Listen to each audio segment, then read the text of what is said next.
Әйелім 65 жаста, сол үшін болғысы келмейді. Мен де сұрауға ұяламын дейді. Қыздарға барғанда жұмыс дейді екен.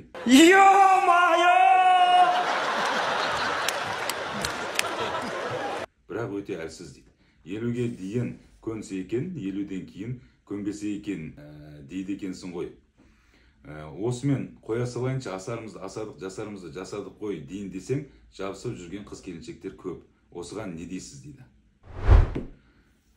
Ай, біздің қазекендер, 65 жасқа келсе де бір-бірімен әлі ұялып жүр. Негізі бұл өте спорный, өте қиын вопрос. Қазір былай тартсам арба сынайын деп тұр, былай тартсам өгіз өлейін деп тұр ғой. Екі жақта да жұлып жеп қою мүмкін да, қазір екі жақта да ұнамай қалатын болса. Бірақ соны арба да сынбайтын, өгіз де өлмейтін деп айтып беруге тырысып көрейін. Мысалы, үлкен ағаларымыз келіп жатады.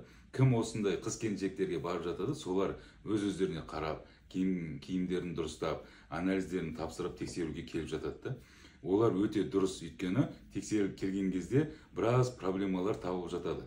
Себебі біз білеміз, мынау біздің мүшеміз, ол біздің насостық қызметін атқарады да, қан тамыр жүйесін жұмыс істеуін жақсартады. Ал кім асарымызды асадық, жасарымызды жасадық қой деген кісілер, оларға былайша айтқанда пофиг. Тексерілмейді, келмейді. Себебі мүше жұмыс істемегеннен кейін көбінесе бізге сигналдың бәрін мүше береді. Мүше басқа органдар ондай сигнал бермейді. Ал мүшеде қан тамыр жүйесі бұзылды ма, мүше тұрмай қояды, болды. Ал ол сигналды білген, сезген адамдар келіп тексеріп бастаған кезде үлкен проблемалардың алдын аламыз да біз. Ал жаңағындай кісілер, тексерілмеген жүрген кісілер көбінесе уже кеш болған кезде келіп жатады. Сол үшін енді біз бұл жерде қандай шешім айтамыз?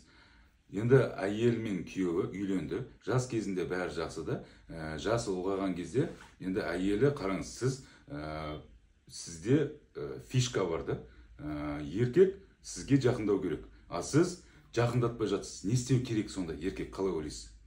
Әрине, ол еркекті сіз өзіңіздің қолыңызбен сындыра салып жатсыз да.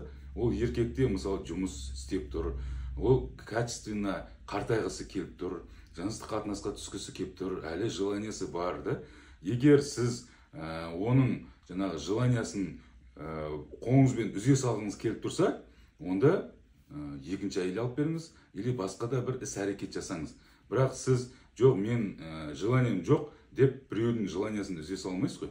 Ол Аллахтың солай жаратқаны, жұп қып жаратты да, әйелі еркек қып жаратты.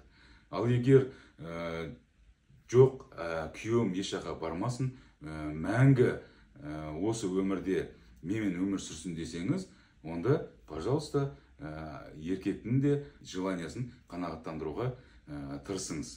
Себебі сіздің қолыңызда фишка тұр, сол фишканы пайдалануға болмайды. Эгоист болуға болмайды. Түсініңіз, бұл жыныстық қатынас сіздің екеуіңізге де пайдалы.